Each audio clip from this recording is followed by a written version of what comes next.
Assalamualaikum warahmatullahi wabarakatuh. Perkenalkan, nama saya Zabrina Aisyah Irawan dengan nomor induk mahasiswa 221F10032. Saya dari Universitas PGRI Argopuro Jember, angkatan pada tahun 2022. Jadi tujuan saya membuat video ini adalah untuk memenuhi tugas ujian tengah semester mata kuliah disabilitas tunadaksa. Jadi ada beberapa materi yang akan saya sampaikan di sini, mulai dari pengertian, karakteristik, klasifikasi, penyebab, dan materi tambahan lainnya. Dan berikut ini adalah penjelasannya. Selamat menonton. Oke, jadi materi yang akan kita bahas kali ini adalah tentang disabilitas tunadaksa, mulai dari pengertian, penyebab, kemudian klasifikasi dan karakteristik dari anak tunadaksa. Oke, yang pertama kita akan bahas itu tentang pengertian tunadaksa. Apa sih tunadaksa itu? Jadi, tunadaksa adalah anak yang mengalami hambatan pada sistem otot, tulang, dan persendian karena kecelakaan, kongenital atau kerusakan otak yang dapat mengakibatkan gangguan gerak, kecerdasan, persepsi, koordinasi, perilaku, dan adaptasi, sehingga mereka memerlukan layanan khusus. Kemudian ada nih sebutan atau nama lain dari tunadaksa. Yang pertama itu ada physical disability, kemudian hambatan motorik, hambatan anggota gerak, ada juga hambatan fisik dan motorik. Nah, itu merupakan pengertian dan nama lain dari tunadaksa. Selanjutnya, kita akan membahas tentang apa saja sih penyebab terjadinya dari anak tunadaksa ini, dan berikut penjelasannya. Jadi, penyebab tunadaksa pada dasarnya keadaan ini dapat dibedakan menjadi 3 penyebab, yaitu terjadi sebelum anak lahir atau prenatal, saat kelahiran natal, dan setelah anak lahir postnatal. Sebelum kelahiran, kelainan fungsi anggota tubuh yang terjadi sebelum bayi lahir atau ketika dalam kandungan pada umumnya ini disebabkan oleh beberapa faktor. Yang pertama ada genetik dan kerusakan pada sistem syaraf pusat.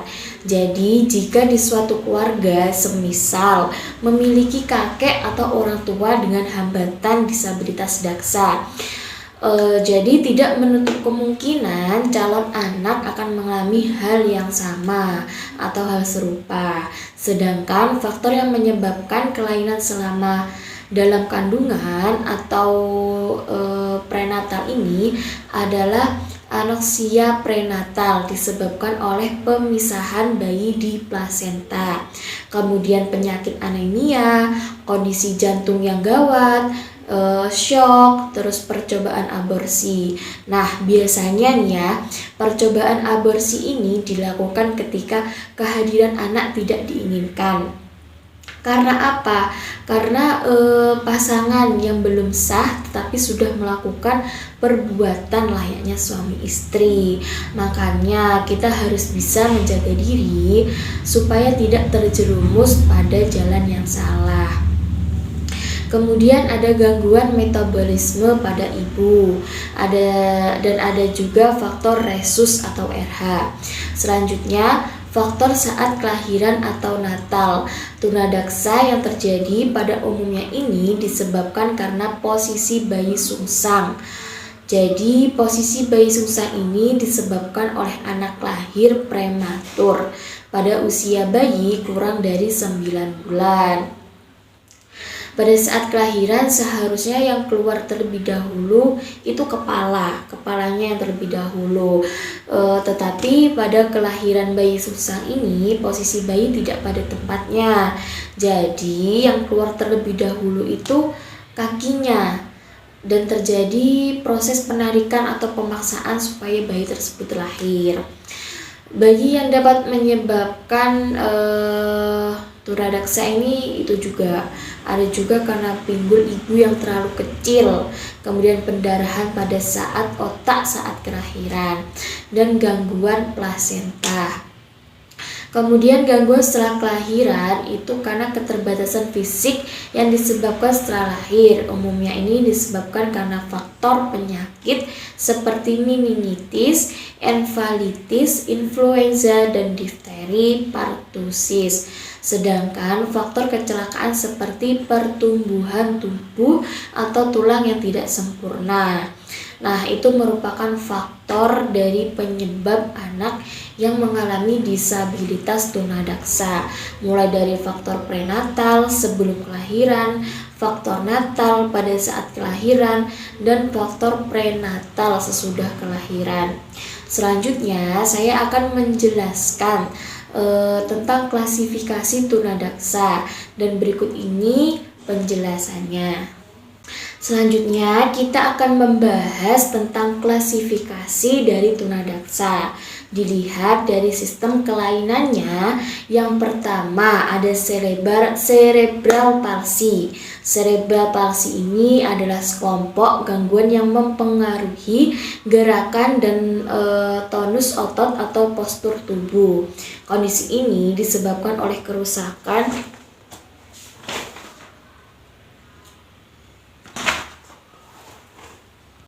Oke, selanjutnya kita akan membahas tentang klasifikasi tunadaksa. Dilihat dari sistem kelainannya, yang pertama ada cerebral palsy. Apa sih cerebral palsy itu? Jadi, cerebral palsy adalah sekelompok gangguan yang mempengaruhi gerakan dan tonus otot atau postur tubuh. Kondisi ini disebabkan oleh kerusakan yang terjadi pada otak yang belum matang dan berkembang, dan paling sering terjadi sebelum lahir atau prenatal. Cerebral palsy dibagi lagi menjadi beberapa jenis. Yang pertama ada spastik, yaitu kaku pada bagian atau seluruh otot berdampak pada otot atau organ bicara. Yang kedua ada atetosis, yaitu terdapat gerakan yang tidak dapat dikontrol dan terjadi sewaktu-waktu. Kemudian ada rigid, yaitu kaku pada seluruh anggota gerak. Jadi badan itu kaku seperti kayu. Yang terakhir itu ada tremor, yaitu getaran atau gerakan ritmis terus-menerus. Selain cerebral palsy, ada polio nih, merupakan infeksi penyakit pada sumsum tulang belakang. Ini disebabkan oleh virus polio, dan akibatnya ini berupa kelumpuhan yang sifatnya permanen. Tetapi seseorang penderita polio ini memiliki kecerdasan yang normal. Jadi yang terhambat itu pada sistem geraknya saja. Kemudian ada spina bifida, dan berikut ini adalah penjelasannya. Jadi, spina bifida merupakan kelainan pada tulang belakang yang ditandai dengan terbukanya satu atau lebih ruas tulang belakang yang disebabkan oleh tidak tertutupnya kembali ruas tulang belakang selama proses perkembangan. Lalu dampaknya yaitu fungsi jaringan saraf ini terganggu dan alat mengakibatkan kelumpuhan. Kemudian ada kelainan ortopedi karena bawaan. Yang pertama itu ada bawaan pada anggota gerak atas, meliputi sindactylus. Jadi sindactylus ini merupakan kelainan jari kurang dari 5. atau bahkan bisa jadi sama sekali tidak memiliki jari. Yang kedua ada polydactylus. Jadi polydactylus ini kebalikan dari syndactylus. Kalau syndactylus tadi kan jarinya kurang dari 5. Nah, polydactylus ini merupakan kelainan jari lebih dari 5. Kemudian ada torticollis, yaitu leher miring ke kiri atau ke kanan. Ini disebabkan karena otot leher yang tegang sebelah. Kemudian wajah dan mata ini tidak simetris. Penyebab torticollis ini bermacam-macam, bisa disebabkan oleh kerusakan pada otot leher, kemudian tulang belakang bagian atas, atau bahkan kerusakan pada sistem saraf. Selain trauma, kerusakan tersebut mungkin timbul oleh adanya infeksi, radang bantalan tulang belakang, jaringan parut, dan kelemahan ligamen dan tumor. Torticollis juga bisa diturunkan dari orang tua ke anak karena adanya kelainan pada genetis. Bayi yang sedang dikandung ini beresiko mengalami torticollis jika terdapat kelainan pada posisi leher saat berada di dalam rahim. Posisi leher yang salah ini bisa mengakibatkan kerusakan pada otot leher atau terganggunya aliran darah pada leher seiring pertumbuhan bayi di dalam rahim. Torticollis juga dapat terjadi tanpa penyebab. Kondisi ini disebut dengan torticollis idiopatik. Nah, itu merupakan kelainan ortopedi karena bawaan pada anggota gerak atas. Selanjutnya, saya akan menjelaskan kelainan ortopedi bawaan pada anggota gerak bawah. Dan berikut ini adalah penjelasannya.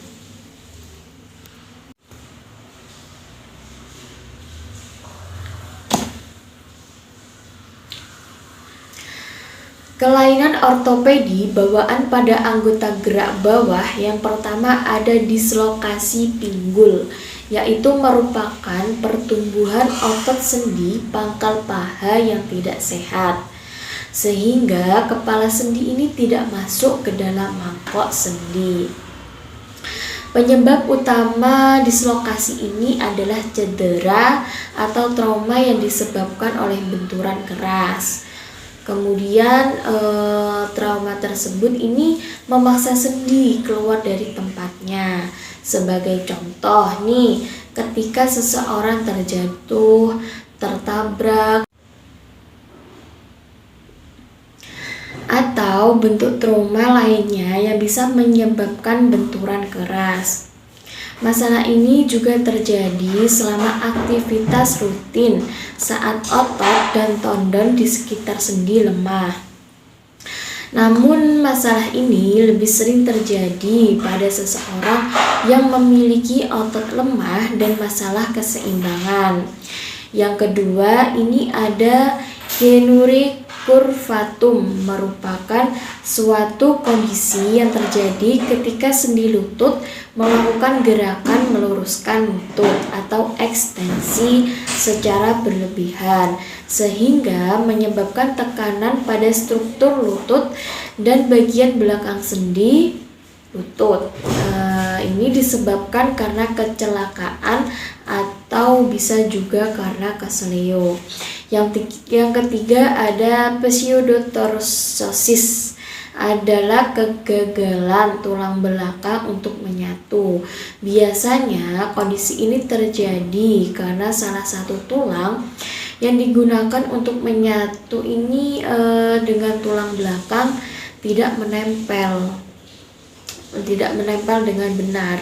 Jadi jika seseorang mengalami kondisi ini akan merasakan gejala-gejala seperti rasa tidak nyaman hingga tulang belakang tidak mengalami perubahan sama sekali. Biasanya ini akan dibutuhkan operasi lanjutan untuk membenarkan kondisi saat ini. Kemudian operasi ini biasanya tulang belakang akan dipasangi batang titanium untuk membentuk posisi atau pembentukan posisi tulang belakang pasien skoliosis. Tetapi batang titanium ini tidak bisa berubah posisi setelah operasi jika tidak segera ditindaklanjuti. Kondisi justru akan membuat tulang belakang pasien semakin buruk.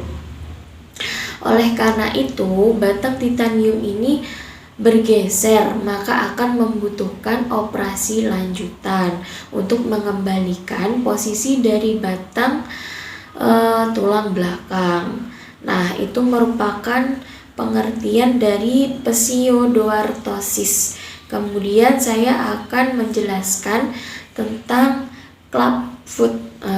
Ini dibagi menjadi 3 bagian. Yang pertama, ini ada tali pes atau planus atau flatfoot. Ini telapak kaki yang bentuknya datar, ceper ya.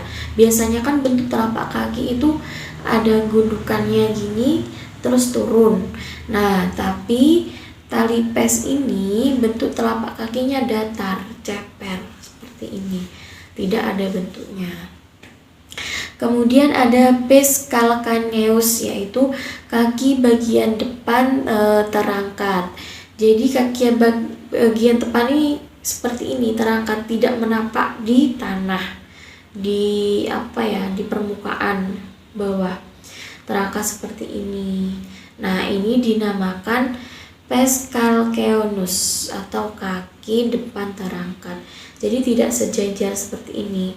Kalau kaki yang normal itu biasanya bentuknya menempel semua pada bagian permukaan atau pada keramik, pada tanah. Kemudian ada pes cavus, yaitu kaki bagian tengah terangkat. Nah, pes cavus ini jadi telapak kaki itu bagian tengahnya itu terangkat seperti ini. Nah, bagian tengah jadi seperti ada space atau jarak di sini di antara kaki dengan permukaan tanah. Nah, itu merupakan pengertian atau penjelasan tentang kelainan ortopedi karena bawaan pada anggota gerak bawah. Selanjutnya, ini ada masalah yang dihadapi anak tunadaksa dalam proses pembelajaran di sekolah. Yang pertama, ini ada masalah kesulitan belajar. Pada anak tunadaksa ini terjadi kelainan pada otak sehingga pada fungsi fisiknya terganggu persepsi. Solusinya ini dengan mengembangkan bakat dan minat anak tunadaksa yang disukainya. Semisal seorang anak tunadaksa ini tidak ahli dalam bidang akademik, tetapi dia memiliki kelebihan dalam bidang non-akademiknya. Seperti contoh pada bidang olahraga, bisa juga pada bidang permainan seperti catur, itu bisa diasah. Karena dari sana, dari bakat yang dia punya, dia akan memiliki prestasi tentunya. Prestasi yang dapat dia peroleh dari bakat dan minat yang dimiliki anak tunadaksa. Kemudian ada masalah sosialisasi. Anak tunadaksa ini mengalami berbagai kesulitan dan hambatan dalam menyesuaikan diri. Hal itu terjadi karena kelainan fisik, sehingga mereka tidak diterima oleh teman-teman di sekolah, dihina dan dibenci. Biasanya, sebagai contoh, ada seorang anak tunadaksa yang mengalami kelainan pada sistem gerak bawah kaki. Jadi semasa lahir dia mengalami masalah kecacatan pada saat di dalam kandungan ibunya. Nah, masalah sosial ini yang timbul teman-teman yang tidak mau menghargai atau tidak mau merangkul anak-anak tunanetra, sehingga dia dikucilkan, terus dia dibully, dibenci, atau bahkan mereka beranggapan jika kelainan yang dihadapi oleh anak tersebut itu akan tertular bagi mereka. Padahal realitanya itu tidak sama sekali. Makanya betapa pentingnya kita sebagai manusia itu saling menghargai, saling menghormati antar sesama manusia. Karena apa? Karena pada dasarnya kita semua sama di mata Tuhan. Jadi kita tidak boleh membeda-bedakan antara anak yang mengalami disabilitas daksa, anak yang memiliki hambatan penglihatan atau tunanetra, ataupun penyandang disabilitas lainnya. Kemudian bagaimana dengan solusinya? Solusinya ini dengan memberikan motivasi dalam bentuk gambaran-gambaran bahwa di luar sana masih banyak orang yang seperti dia dan bisa melakukan sesuatu yang bahkan diakui dunia. Seperti yang kita ketahui, banyak sekali atlet, kemudian pemenang olimpiade yang bahkan itu sampai tingkat internasional, meskipun memiliki keterbatasan seperti tunadaksa, tapi semangat mereka untuk meraih prestasi itu tinggi sekali, sehingga mereka dapat meraih apa yang mereka inginkan, bahkan diakui di dunia. Kemudian masalah kepribadian ini dapat berwujud kurangnya ketahanan diri, tidak adanya kepercayaan diri, mudah tersinggung dan marah. Nah, biasanya anak-anak dengan hambatan disabilitas daksa ini memiliki amarah yang berlebihan atau mudah tersinggung. Hal ini dikarenakan karena mereka ini kurang percaya diri, kemudian merasa berbeda dengan teman-temannya yang lain, sehingga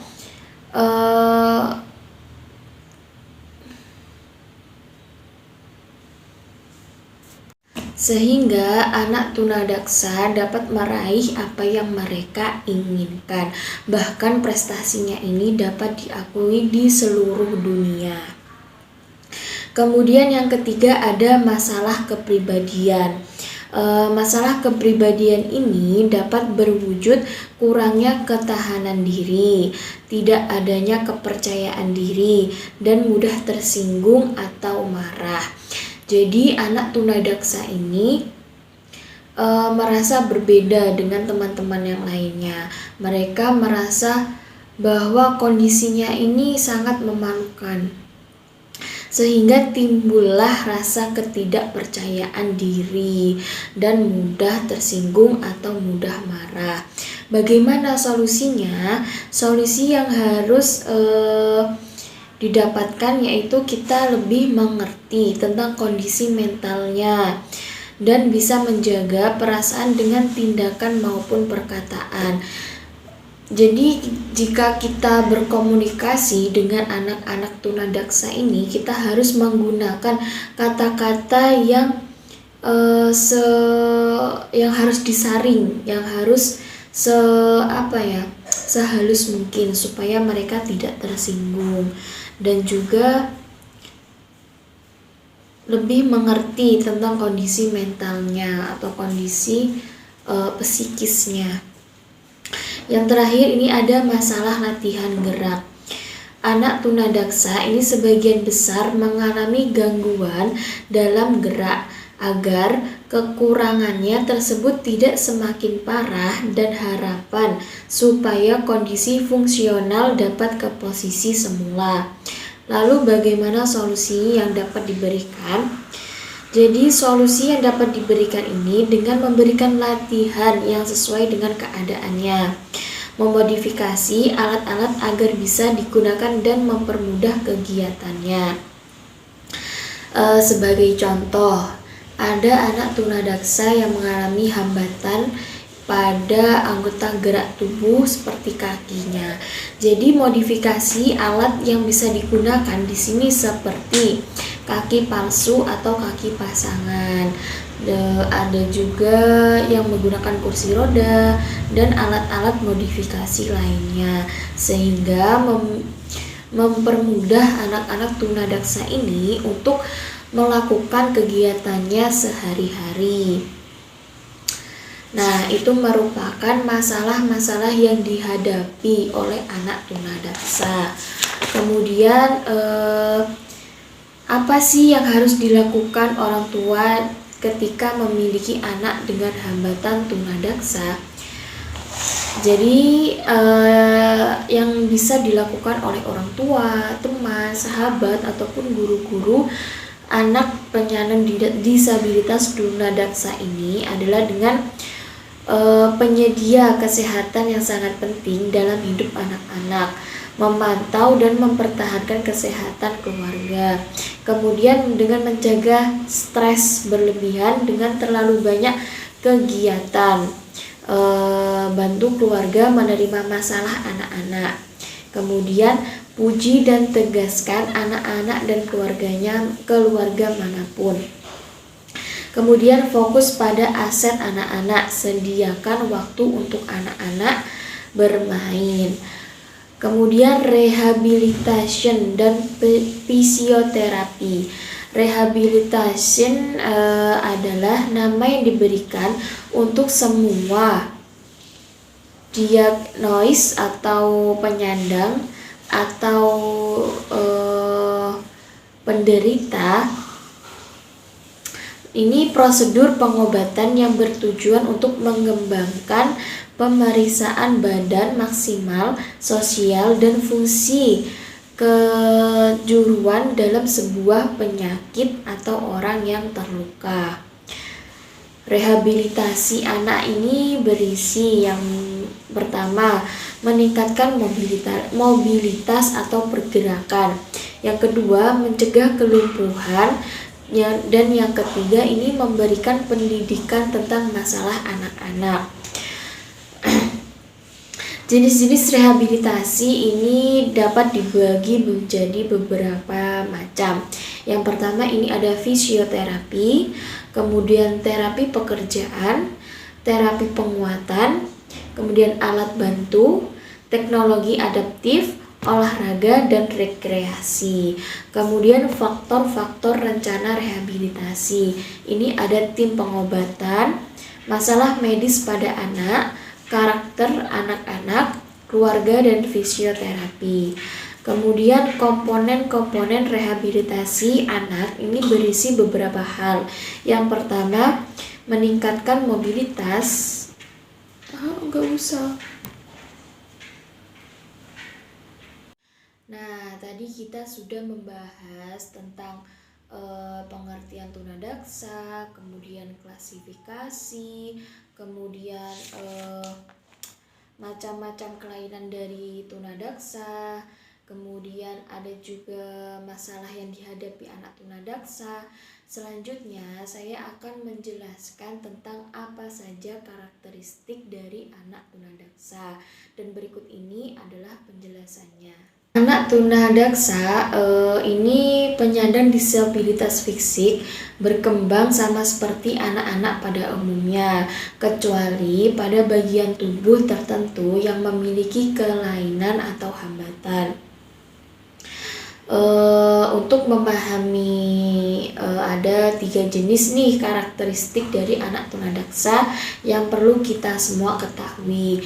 Yang pertama ada karakteristik akademik anak tunadaksa dengan kelainan sistem otot dan rangka, umumnya memiliki tingkat kecerdasan normal, sehingga anak tunadaksa ini bisa mengikuti pelajaran sama dengan anak pada umumnya atau anak normal. Akan tetapi, anak dengan kelainan sistem saraf pusat biasanya ini mempunyai tingkat kecerdasan atau IQ yang lebih rendah atau intellectual disability. Yang kedua, ada karakteristik sosial dan emosional. Beberapa anak tunadaksa ini mungkin merasa dirinya cacat, kemudian tidak berguna dan menjadi beban bagi orang lain, sehingga ini membuatnya malas belajar, bermain, dan bersosialisasi. Ketidakmampuan melakukan kegiatan fisik sebagaimana mestinya ini juga bisa membuat anak mudah tersinggung atau marah, kemudian rendah diri, pemalu, penyendiri, hingga frustasi. Kemudian yang ketiga, ini ada karakteristik fisik dan kesehatan. Ini kecenderungan gangguan kesehatan lain seperti sakit gigi, kemudian berkurangnya kemampuan pendengaran dan penglihatan, serta gangguan bicara umum terjadi pada anak dengan disabilitas syaraf. Selain itu, penyandang tunadaksa jenis ini juga bisa menunjukkan tanda-tanda hiperaktif atau sangat aktif maupun hipoaktif atau sangat pasif dalam perilakunya. Sekian materi yang dapat saya sampaikan, mulai dari pengertian, kemudian klasifikasi, kelainan ortopedi bawaan pada bagian anggota gerak atas maupun anggota gerak bawah, kemudian masalah yang dihadapi anak tunadaksa, dan juga karakteristik dari anak tunadaksa. Sekian dari saya, kurang lebihnya mohon maaf jika ada kata-kata atau kalimat saya yang kurang tepat penggunaannya. Demikian, wassalamualaikum warahmatullahi wabarakatuh. Bye-bye.